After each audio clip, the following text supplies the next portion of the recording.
I have been requested to be the moderator as Dr. Nadeem Haque had to go away. He's been called by one of the ministers. So it's one of those things of operating in Pakistan.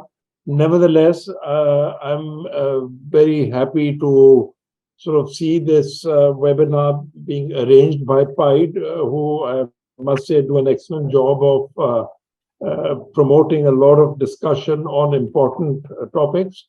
Ahmed Umair will be talking to us about certain issues that he's had brought initially to my attention, and I then spoken to Dr. Nadeem Haque about it. Ahmed, by way of introduction, qualified as a chemical engineer. Thereafter, went on to do his MBA at LUMS.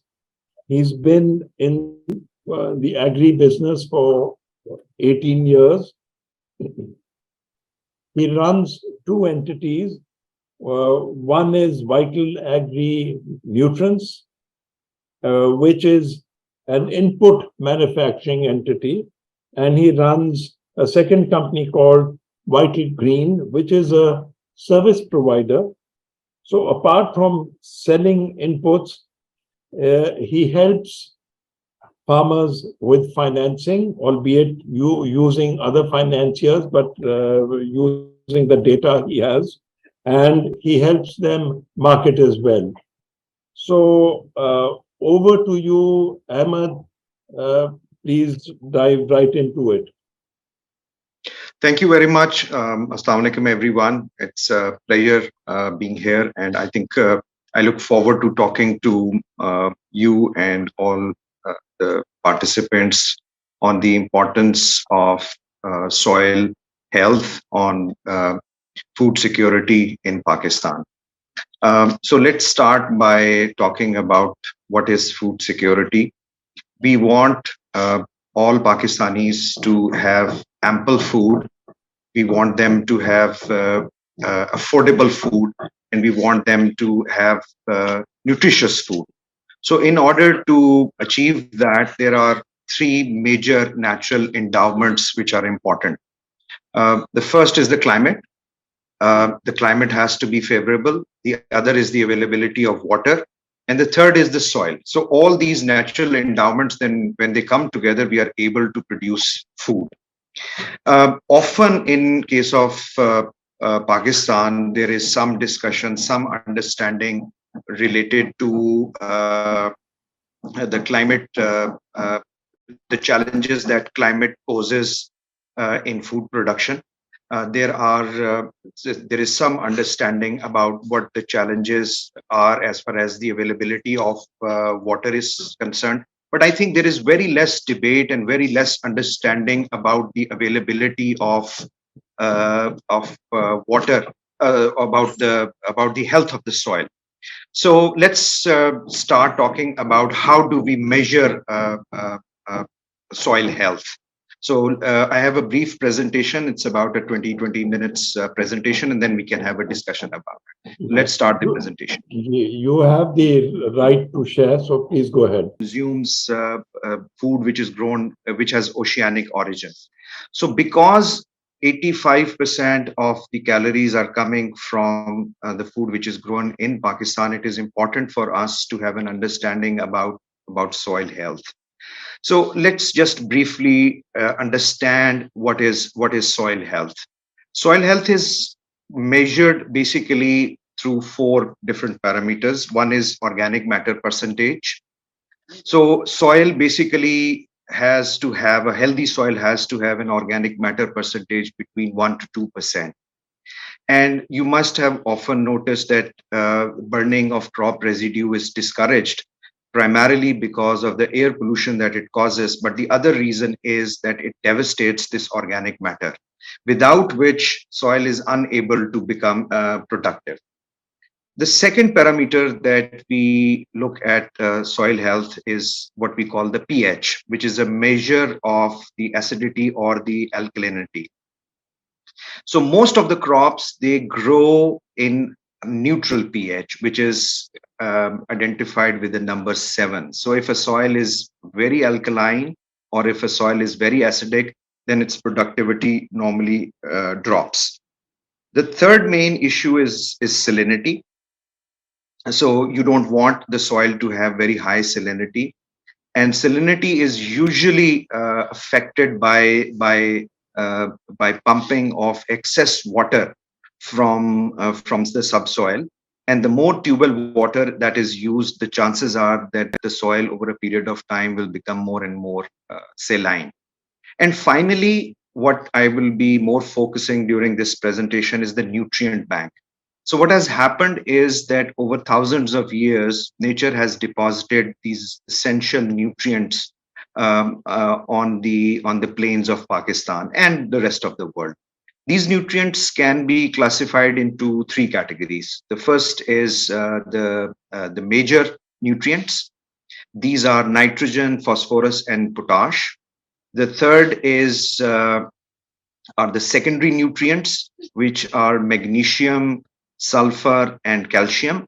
And then there are a host of other nutrients which are called micronutrients. These include iron, zinc, copper, magnesium, and all those nutrients.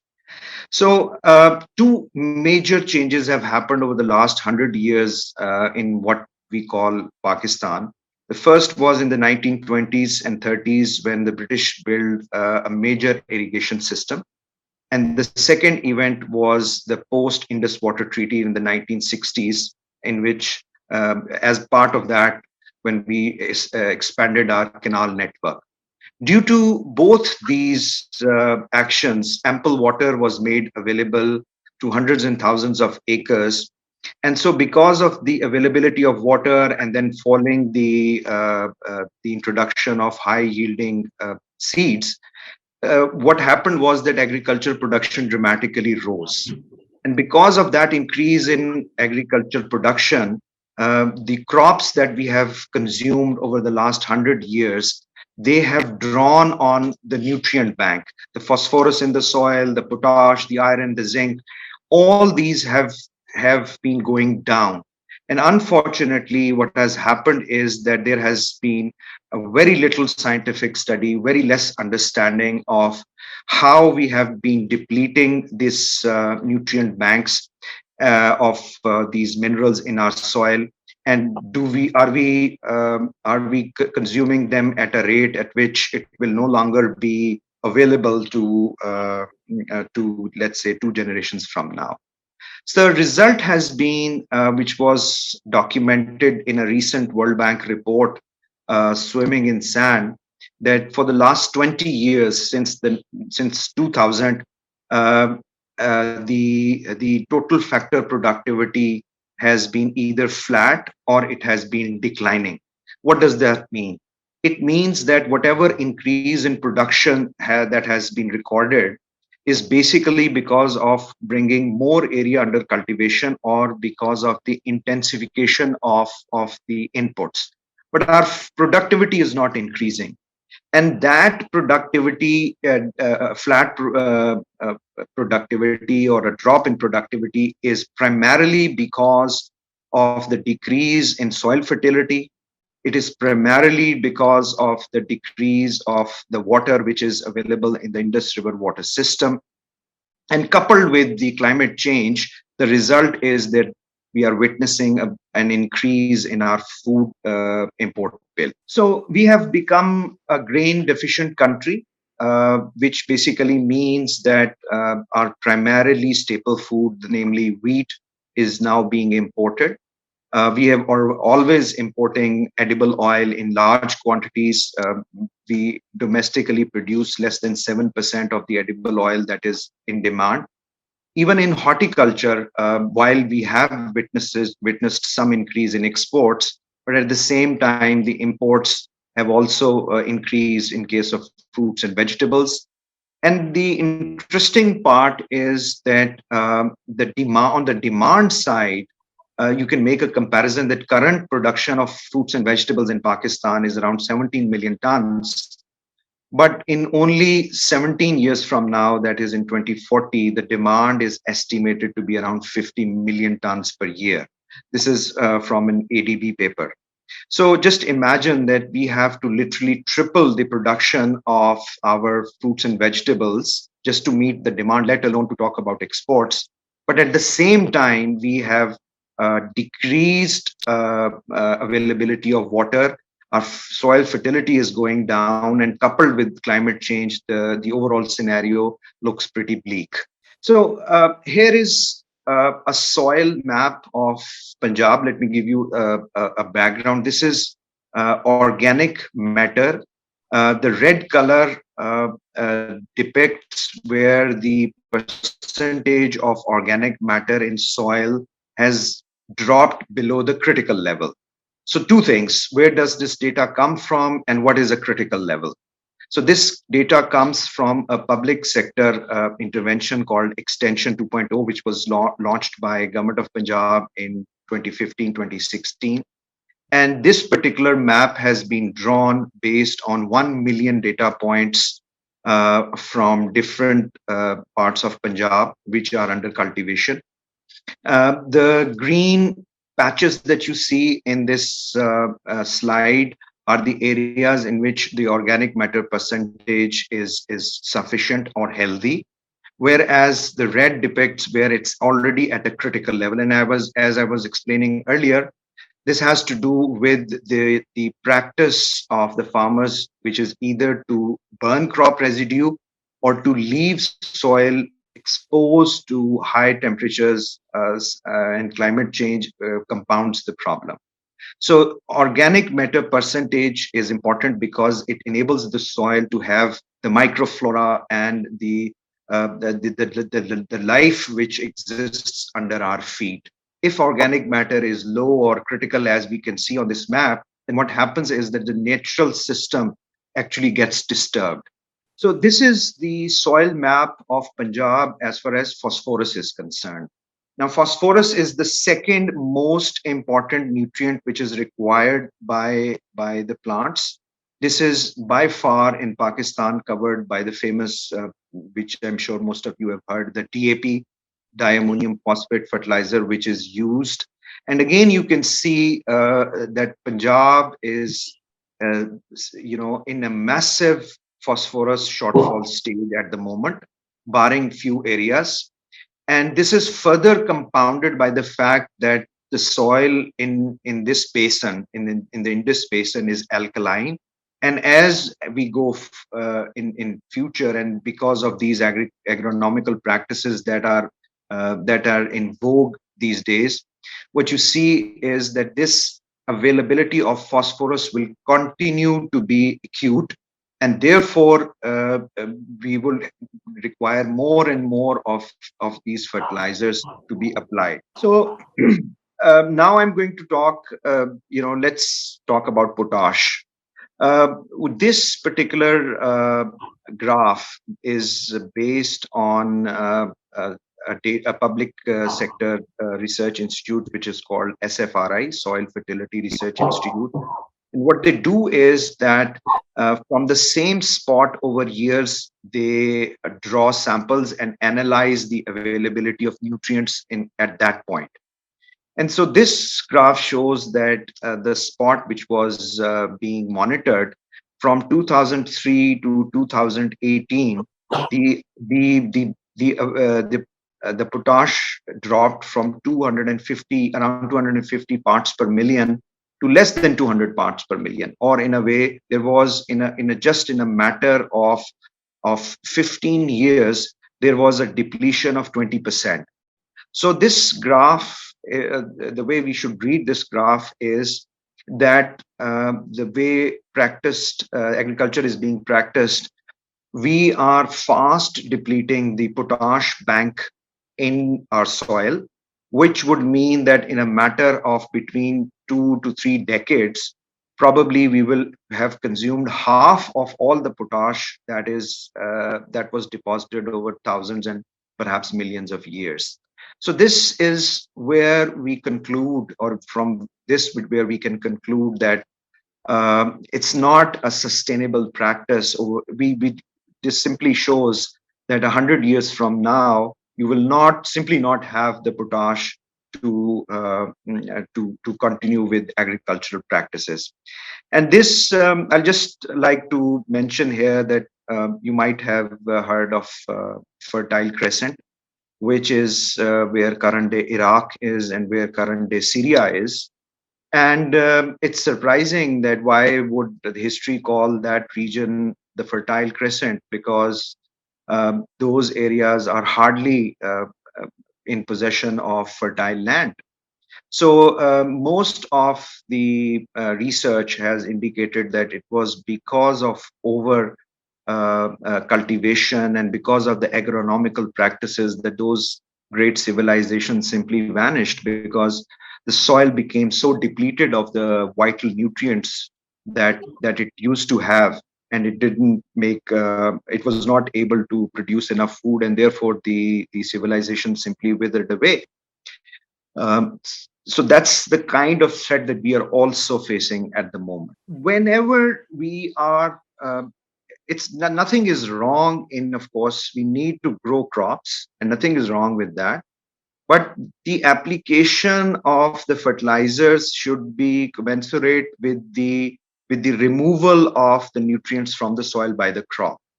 Now, here what you see is how major nutrients are applied by the farming community in Pakistan. On the right side, you see 74, and then you see below it a number 25 and then 0.82. So what this basically shows is that of all the fertilizer that is applied in Pakistan, 74% of that fertilizer is nitrogenous fertilizer, and 25% of that is phosphatic fertilizer, and less than 1% of that is potash fertilizer. So if we are, on the one hand, we are depleting potash, but we are not adding it back, then this is where we are heading for. And that is one of the major concerns, that if you are depleting or drawing from the nutrient bank, then you should be applying the fertilizers which are balanced and which are in a way adding back to the soil what is being removed. Otherwise, it's a finite resource. These are not the kind of nutrients which we can continue depleting for, let's say, 300, 400, 500 years. That's simply not the case, and it's mathematical certainty that we are decades away from a massive of potash, for example. I have to give a specific example. Now, that is not the case how other countries are managing their imports. Now, this particular slide shows a comparison of the plots. How much this particular slide shows that how, in case of sugarcane, Pakistani farmers, how they are applying, which fertilizer they are applying, and whether they are balanced or not. So just look at the green bar. What you see is that among the top 5 sugarcane producers, Pakistan applies 81% of the fertilizer is just one type, which is nitrogenous fertilizer. And when it comes to potash, less than 1% of all the fertilizer which is applied on sugarcane is potash. Whereas sugarcane is a potash hungry crop. Now you see what the rest of the world is doing. In case of Thailand, that same nitrogen percentage is 37% and potash is 40%. Even in case of India, you see that 60% of the fertilizer is nitrogenous and 15% is potash. So Pakistani farmers, sugarcane farmers, are basically drawing on the potash nutrient bank, and they are one of the highest abusers of nitrogen fertilizers. Now, I don't need to explain why this is the case. Why? Because the cost of nitrogen fertilizer in Pakistan is heavily subsidized. So that's one of the reasons why it is such an imbalanced use of fertilizers in case of sugarcane. This model is practically true for other crops as well. I'm going to show you uh, how the crop demands nutrients. One more click, please. So hold on, please, here. So you see, from left to right, it is the number of months from 1 to 9. This is the time it takes for sugarcane to mature. And what we see here is the green line, which is the nitrogen demand. It gradually goes up and then comes down. Similarly is the phosphorus. And this is the potash.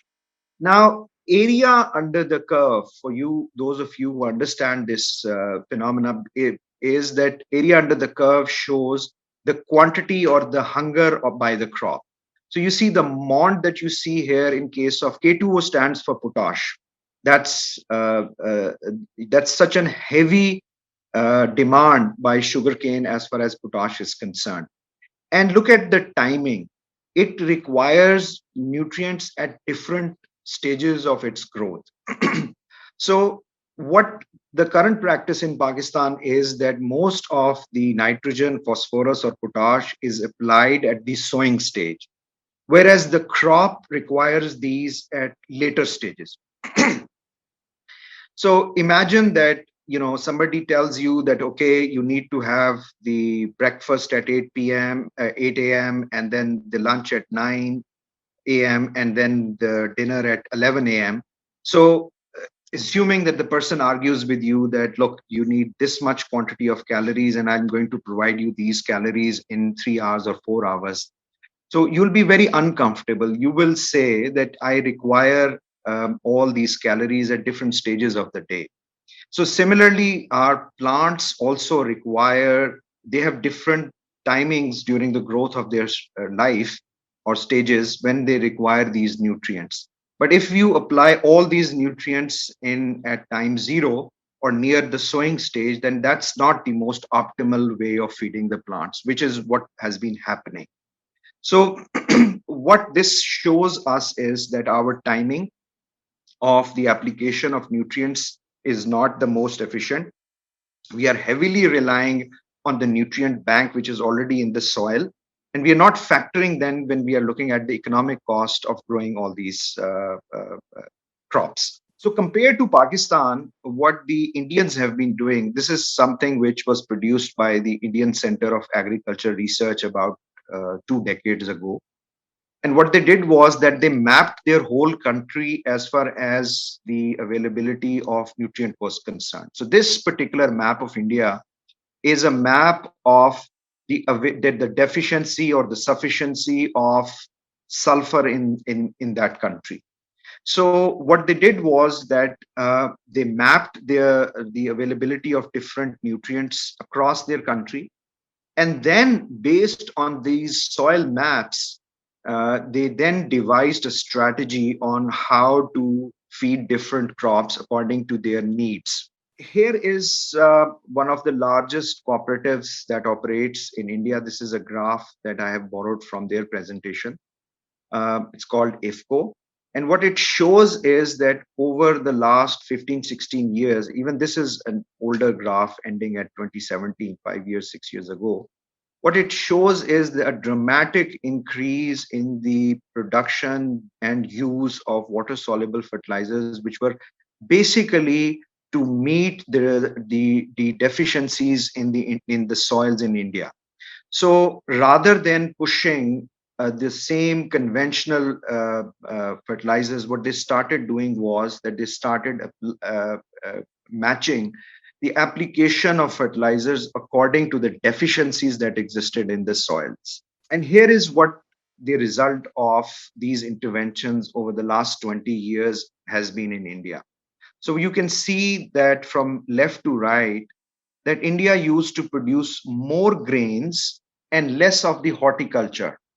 So they used to produce 196 million tons of grains, which have increased from 2004 to 2017 to about 276 million tons. Just look at the increase in quantum of the production. But what's the real story is that the horticulture produced the fruits and vegetables from 167 million tons has even surpassed the production of grains.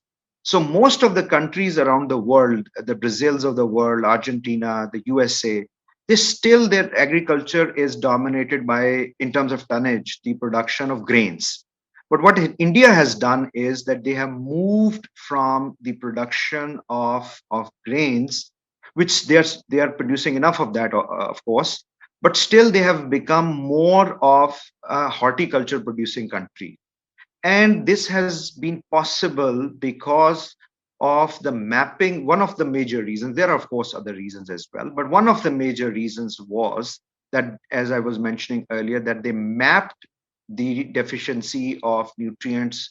They understood the nutrient bank within their soils, and according to that, they introduced and promoted the use of nutrients through fertilizers which matched the need of the crops, and therefore they are in a better position as far as sustainability is concerned. They are in a better position as far as the current total factor productivity is concerned compared to Pakistan. So Ahmed, कितना और चलेगा? ये half an hour हो गया है. What's your plan? So this is the last Okay, 10 great, minutes that great. I would talk. So now I'm going to talk about what is the nexus of soil health with human health. So this data is a few more clicks, please. So this data is from the National Nutrition Survey, and what it shows is the deficiency of iron and zinc among children. So we can see that about 28% of the children in Pakistan are iron deficient. These are children between the age of 0 to 5. And similarly, 18% are zinc deficient. And this is the National Nutrition Survey, which was published in 2018 on women between the age of 15 and 49, which shows that a fifth of them are deficient in iron and zinc. Now, if we have this information from the National Nutrition Survey, let's have a look at how soil map, at least in case of Punjab, shows us. What is the status of zinc and iron in the soil in Pakistan? And then I will conclude my presentation. Next slide, please. So this map shows that you can see because of the dark orange colors, this shows that practically more than half of the soil in Pakistan is in Punjab is seriously deficient in zinc. And this is the state of iron, which even shows a worse picture. So here we conclude that, next slide, please. So what is happening here is that because we have been, next slide, please. Because we have been using, we have been exhausting the mineral bank within our soil, that is now affecting our populations. And we increasingly see iron and zinc deficiency in the population. And therefore, what I would suggest is a strategy in which, if we have to overcome this iron and zinc deficiency, for example, then it has to be through the application of these micronutrients on crops. The good thing about the way Pakistanis consume food is that about 70% of the calorie is taken up through wheat only. So if that is biofortified with iron and zinc, that probably is the strategy that is perhaps the most cost effective for Pakistan to overcome the deficiency of iron and zinc in case of the population. So most of the population is consuming white flour. Previous slide, please. And you can see from the table that it has a lesser amount of both iron and zinc than is in the biofortified case. So biofortification perhaps is one of the strategies which can help us. The same National Nutrition Survey, by the way, had also mentioned that more than 40% of the children in Pakistan have stunted growth or are wasted. And so one of the major reasons is, if we interpret this data, then we can conclude that it is because of the poor quality of soil, which is then resulting in poor quality of grain, which is then resulting in poor health. So I will conclude by saying that unfortunately, soil in Pakistan is being used to make bricks. It is being exhausted of its vital mineral bank, which exists in it. And because of that, it is becoming increasingly difficult for us to produce sufficient as well as nutritious food. And unless we are cognizant of the challenges that soil health poses to food security, we will not be able to produce enough, and we will not be able to produce quality uh, food for our population, let alone think about agriculture becoming a surplus sector which can produce enough for exports. So this is about it. Thank you. So we can stop the presentation. Thank you very much, Ahmed. Very, very informative. So if I will just summarize and then allow others to sort of speak up. From what I understood from you earlier discussions as well, is that even those people who seem to have adequate food intake on the face of it are malnourished because they are getting the wrong food, which is deficient food in the nutrients. So even though they get a belly full of food, it's not nutrition enough. And that is one of the causes of malnutrition. Have I understood it right? Yes, that is right. Okay, thank you. Excellent sort of information and presentation. Over to hands, please. Anyone? Questions? So thank you, Ahmed. Very informative presentation. Just a quick question, basically with regards to, okay, so we've identified what the problems are. We've seen what the issues can become in terms of how it affects our population. We've also seen that our neighbors to the east are not suffering from the same challenges that we are. So the question basically is that in Pakistan, what needs to be done? I mean, is this publicly aware? I mean, are there government schemes that are being done? Is there any education programs being done for the farmers? Are the big fertilizers companies aware? Or are we still, and are they altering the mix of their fertilizers, etc.?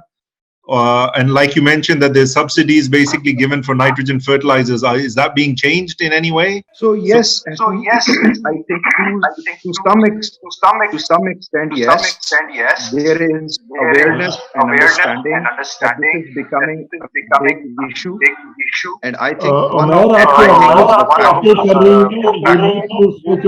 so I think yes, the answer is that the awareness is there, but still I think the actions which are required on part of both the private sector as far as and the policymakers, it's still not there. And I think one of the reasons that we are having this discussion and debate is to raise the alarm and for more people to know that we are on a track and the train is heading our way. So assuming that's been enough of an answer, Afshin Rashid. Hi, Assalamu alaikum. Thank you so much, Umair, for such a knowledgeable session. My question is with regard to this malnutrition, which is big of a concern right now and times to come, and it's about our coming generation. So what are the key top 3 things that you would suggest to people like myself who has a family to take care of, kids to take care of? How can we at our own basis can take care of such things that are there existing in our country as a challenge? So what should be done on a smaller scale when it comes to taking care of our own families? Thank you. Thank you, Afshin, for the question. I think the key here is to have diversification in food, and I'm talking about at an individual level. So the same study that I was referring to, the National Nutrition Survey, it shows that the problem is more acute in rural Pakistan than it is in urban Pakistan. And the hypothesis that we have developed in this regard is that because there is less nutritionist, less diversification as far as food sourcing is concerned. So what is happening is that in case of rural Pakistan, most of their calories are coming from their own soil, which at times we romanticize, but actually that is now becoming a curse. So for urban dwellers, I would suggest, and even that is true for rural population as well, that the more diversified your food sourcing is, uh, that is your at an individual level, that's your best bet. Thank you. Thank you. So the next is Taimur Iqbal. Unmute yourself and ask. Thank you, sir. Really great session. My question is regarding the level of nutrients in the soil, which are obviously depleted, as you just mentioned. Is there an organic way where we can, fortify our soils with potash and phosphorus naturally instead of just pumping in more chemicals, which is obviously also viable for rural areas and on large scale farming? So Temur, unfortunately, the answer is no. The quantity of to meet whatever we are drawing from the soil, to return it back from organic sources can at best be complementary. So I would not say that it would be a good or prudent strategy to totally rely on that. I would say that the best and the prudent strategy would be that to blend the replenishment of these nutrients that are being mined partly from organic sources, but I think it is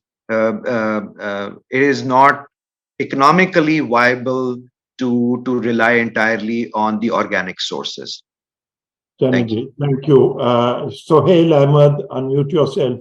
Ji, Assalamu alaikum. Thank you for a very enlightening presentation. Really appreciate. My question may be a little bit a detour on what has been talked about, but if you look at internationally, there's a real focus now on technical farming. There's a lot of focus on indoor and even grow houses. In Pakistan, there is obviously, we are really lacking behind. Any particular thoughts on why that is the case and why that cannot be adopted? Because we are using precious dollars to import exotic products, and at least in that area, technical farming can be a big impetus. Thank you. So I think there is no reason why it should not be. I think that is the way, one of the ways I would say that we have to move forward. So good point. I see that to be one of the ways we can really increase the production of especially our vegetables. So as I showed you in in one of the slides, that Pakistan almost needs to triple its vegetable production over the next 15-17 years, and that's not likely to come from entirely from the soil itself. So yes, technologies like hydroponics, they seem to have a role to play. Thank you. Thank you. Babar Sardar, unmute yourself. Assalamu alaikum ji. My name is Babar Sardar ji. I am a farmer in Jadawala. Unfortunately, my signals weren't that great, so I missed a lot of the stuff. But kuch questions mere the, I sort of whatever I could get from it. There was a lot of things said about available phosphorus, available potash, and we only test for plant available stuff, and we are only talking about its depletion. But there are three types of sources. One is unavailable, which is because our soil are calcareous in nature. It has a lot of calcium carbonate, and it picks up a lot of phosphorus right away. Our use efficiency of phosphorus is maybe 20% at best. And then there is your organic source, and then the plant available source, and your organic bacteria and fungus that basically bridges that gap. Now, my question is, okay, we are just taking that, the plant available data, which we say so many ppm is available. We are not saying कि हमारा total pool कितना है. The total pool जिसमें आपके clay, silts, sands में जितनी NPK या other nutrients हैं, only biologicals can harvest that. So over the time which I saw the data of potash, which has gone from 250 to under 150. We have other in I don't know 10-15 years. So if we use these biologicals, can't we keep it stable? Because I have done some interesting stuff at my farm, and we've increased our potash levels from 200 to 390. That's excellent information. Would you like to harvesting not the grain but also the stalks? Yes. So Babar, allow me to respond to that. I think you are absolutely right. So what I was suggesting earlier was that it has to be multiple strategies, and I also mentioned that organic matter. Babar, allow me to respond to that. So I think what has happened is that we have also depleted or are at a stage where organic matter, which is important for the biologicals to work, that has also gone down or is not at a level which should make it really easy to do that. But as far as the solution is concerned, your points are correct, that we need to rely on multiple strategies to replenish the nutrient bank or to make nutrients like phosphorus more available. Thank you. Thank you. Sayyid Bilal Hassan. Thank you, man. A very good session. And I am representing a Pakistan Tobacco Company.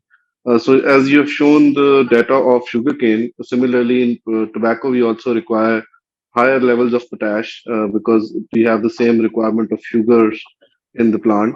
So what we have seen over the years that due to the price difference of potash as compared to phosphorus and potash, the nitrogenous fertilizer is a bit cheaper. That is why it is always a priority of the farmer to use the nitrogenous fertilizers. Do you guys have any solutions in relation to that? Any soluble fertilizers or any cheaper potassium and phosphorus based fertilizers? So I think Bilal, the solution it has to be. I would suggest that the solution has both biological as well. So there are biological sources of potash as well, and there is water soluble. So as to an earlier question from Ehsan Javed, I was referring to that just across the border in India, what they have done is that they have not adopted simply one strategy to meet the requirement of the crops and to make them more productive, including tobacco. They rely on water solubles, they rely on biologicals, and combined effect is what we should emulate. So the answer is yes. And the solution is whoever person is following has to be a multi-pronged strategy. Thank you. जी एजाज साहब एजाज निजामानी कभी कभी don वाले मेरा article भी छाप लेते हैं तो उमर साहब वेरी वेरी इंफॉर्मेटिव लेकिन अब जाहिर बात है हर पाकिस्तानी शरीफ आदमी पूछता है कि यार इन चीजों का हल क्या है तो मेरा क्वेश्चन नहीं है बल्कि it's sort of A frustration कि अब मुसीबत ये है कि हमारे यहाँ हर चीज में चूंकि सरकार है जी जफर साहब if you can make it brief नहीं I am making it brief तो मकसद ये है कि कोई पॉलिसी एडवोकेसी की जाए पर्टिकुलरली बाय ऑर्गेनाइजेशंस लाइक पाइड कि सरकार which is exactly what's happening ना, ये मकसद ही इसका सारा यही था ना कि पहले तो ये आपस में बात कर लें, फिर उसके बाद पाइड का काम तो है। आप मुझे थोड़ा काइंडली एक्सप्लेन करने दें, मैं इसको खत्म कर रहा हूँ। जी, अस्सलाम वालेकुम. Thank you so much for the very informative session. My two humble questions are that it's not about my one question is about the yield production, increase in yield production. So Ahmed Saab, do you think that in most of the areas, just like I belong to tribal merged districts, so in our area, most of the farmers cultivate those crops that are cultivated by their forefathers, and they are continuing the same crops. Do you think that in certain areas we need to figure out that which crops are suitable enough according to their soil health, and that can be replaceable in terms of the yield production as well, and also making the farmers more empowered through their financial by having such crops? And my second short question is that coming from the technology background, do you think that the overall strategy should involve, as you said, that the major reason is about the mapping of the soil health in all the areas? So do you think that the technological interventions are much more needed in terms of soil analysis, in terms of regenerative agri and other processes? Let Ahmed reply because time has come. Ji, Zafar, thank you for your question. I think this is a very important point that you have raised. This is, I think, the way to go forward. That farmers, and fortunately, the technology is now developed enough for certain handheld devices which a farmer can have, and at least a medium to large scale farmer have. And that's the way I'm recommending that the nutrition application has to be in line with what the nutrient bank says, and that also guides us to which crop they should be sowing. So to answer your question, I think yes, the technology is here in Pakistan as well, and I think that needs to be used and made more accessible to the farmers. Thank you. Okay, so this is the last question from someone titled Additional Secretary. Thank you very much, sir. This is Haque from PIDE Department, Government of Khyber Pakhtunkhwa. Sir, it was very good and informative presentation, especially for those who know the physiology, sir, ecology, and sciences of plants. Question, please. Your question. We are running short. Sir, I will put a very short question. Sir, I want to know whether non-judicious use of land, agriculture land, as posing a serious threat, or unplanned use of land. We see that agriculture land is converting into housing society day by day. Now, this would, I think, pose a serious threat for food insecurity in Pakistan. Sir, Ahmed ne already allude kiya tha ki ईंटें बना रहे हैं. I think it's more of the same thing what you're saying. Thank you, thank you, Khatak Saab, for your question. मैं आपसे बिल्कुल agree कर रहा हूँ. और ये बहुत ही अनफॉर्चुनेट है, जो सॉइल है इसको मिलियंस ऑफ इयर्स में बनाया गया है, और अगर हम इस तरीके से उसको करें. So let me conclude by saying, Naseem साहब, if you allow me, the message that I have tried to convey is that the current practices that are being used are leading us to a disaster which is no more than a few decades away.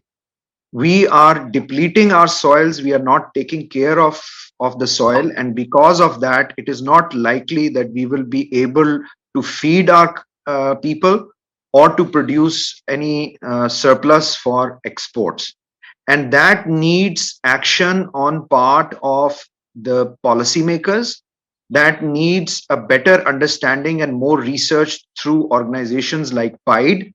And that also puts a lot of responsibility on the shoulders of private sector as well to come up with the solutions. So fortunately, the solutions are there in the world, and they are not terribly expensive, and they are they are in a manner in which it will make farming both profitable and sustainable. So I think the way forward is and I think a lot of responsibility falls on the shoulders of the private sector. Thank you. Thank you very much, Ahmed. Wonderful talk by you and participants. Very good questions. I'm sorry I had to be abrupt at times, but the timing, we have to live within that budget. Thank you everyone for participating. PIDE, thank you very much for organizing this and recording this, and hopefully we'll be able to, use the PIDE platform for the advocacy that's critical. Thank you very much. Thank you, everyone. Thank you.